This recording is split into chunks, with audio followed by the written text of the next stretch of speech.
अस्सलाम वालेकुम dear students, उम्मीद है आप सब ठीक होंगे। आज हम स्टार्ट करेंगे एक्सरसाइज 1.4 का क्वेश्चन नंबर 2। क्वेश्चन नंबर 2 है if A matrix is equal to -1 0 2 1 and B matrix is equal to 3 -2 then number 1 part is it possible to find A B. क्या ये मुमकिन है कि हम ए बी को फाइंड करें? ए बी का मतलब product of A and B.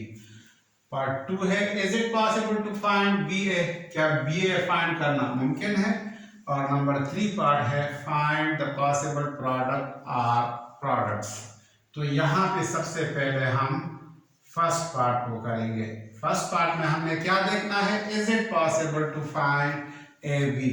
तो यहाँ पे हम पहले ए मैट्रिक्स को लिखते हैं -1 0 2 1 एंड बी मैट्रिक्स है हमारे पास 3 -2। तो सबसे पहले ये बात ज़हन में रखें कि जब हम दो मैट्रिसेस को मल्टीप्लाई करते हैं तो जो पहला मैट्रिक्स होता है उसके कॉलम को हम देखते हैं और दूसरे मैट्रिक्स के रोज को देखते हैं। अगर पहले मैट्रिक्स के कॉलम्स दूसरे मैट्रिक्स के रोज के बराबर हो तो हम कहते हैं कि वो मैट्रिक्स आपस में मल्टीप्लाई हो सकते हैं। फॉर एग्जांपल यहाँ पे फर्स्ट मैट्रिक्स ए है -1 0 2 1। यहाँ पे नंबर ऑफ कॉलम्स कितने हैं? कॉलम्स हमारे पास यहाँ पे 2 है। जो वर्टिकल वे में एलिमेंट्स होते हैं वो कॉलम कहलाते हैं। तो ये कॉलम 1 और ये कॉलम 2 हो गया। और इस बी मैट्रिक्स में नंबर ऑफ रोज को देखना है। तो नंबर ऑफ रोज इसमें कितने हैं? जो हॉरिजॉन्टल वे में एलिमेंट या नंबर्स होते हैं वो रोज कहलाते हैं। तो यहाँ पे ये रो नंबर 1 हो गया हॉरिजॉन्टल वे में और ये रो नंबर 2 हो गया हॉरिजॉन्टल वे में। तो इसमें कितने रोज है? 2 रोज है। तो अगर हम इसको देखें तो फर्स्ट मैट्रिक्स के कॉलम्स B2 है और सेकेंड मैट्रिक्स के रोज B2 है। तो दोनों इक्वल है। तो इसलिए हम यहाँ पे लिखेंगे yes it is possible to find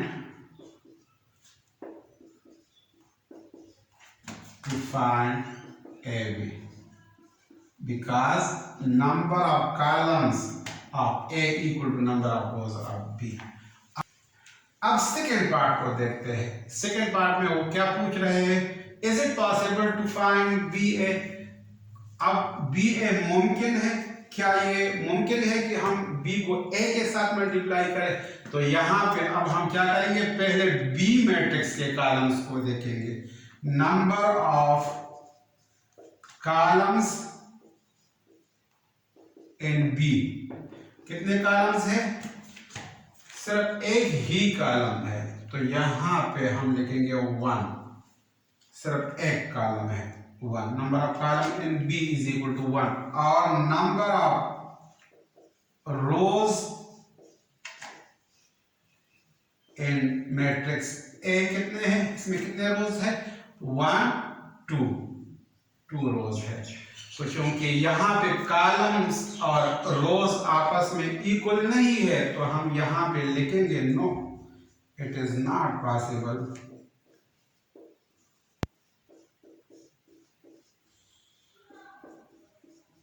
to find B A. अब थर्ड पार्ट को देखते हैं। थर्ड पार्ट क्या है? फाइंड द पॉसिबल प्रोडक्ट और प्रोडक्ट्स। तो जो पॉसिबल प्रोडक्ट है वो फाइंड करें। तो यहाँ पे हमने देखा कि ए बी तो पॉसिबल है लेकिन बी ए पॉसिबल नहीं है। अब ए बी को फाइंड करने के लिए जरूरी है कि हम ए बी की वैल्यू को प्रोडक्ट फॉर्म में लिखें। सो ए की वैल्यू -1 0 2 1 है और बी की वैल्यू 3 -2 मैट्रिक्स है। तो यहाँ पे ए बी आ जाएगा A B is equal to. अब प्रोडक्ट करने के लिए जरूरी है कि हम फर्स्ट मैट्रिक्स के फर्स्ट रो को सेकेंड मैट्रिक्स के फर्स्ट कॉलम से मल्टीप्लाई करें। सो -1 मल्टीप्लाई 3 प्लस 0 मल्टीप्लाई -2 और यहाँ पे क्योंकि दूसरा कॉलम नहीं है तो हम यहाँ पे नीचे आ जाते हैं सेकेंड रो की तरफ। अब ये सेकेंड रो फर्स्ट कॉलम के साथ मल्टीप्लाई करेंगे। नीचे यहाँ पे लिखेंगे 2 मल्टीप्लाई 3 प्लस 1 मल्टीप्लाई -2। तो इससे आ जाएगा AB is equal to -1 into 3 -3 plus 0 into -2 0। And यहाँ पे 2 3s are 6 होगा और plus into minus minus 2 1s are 2। तो फाइनल आंसर हमारे पास आ जाएगा AB is equal to -3 plus 0 -3 and 6 -2 4। ये फाइनल रिजल्ट आ गया।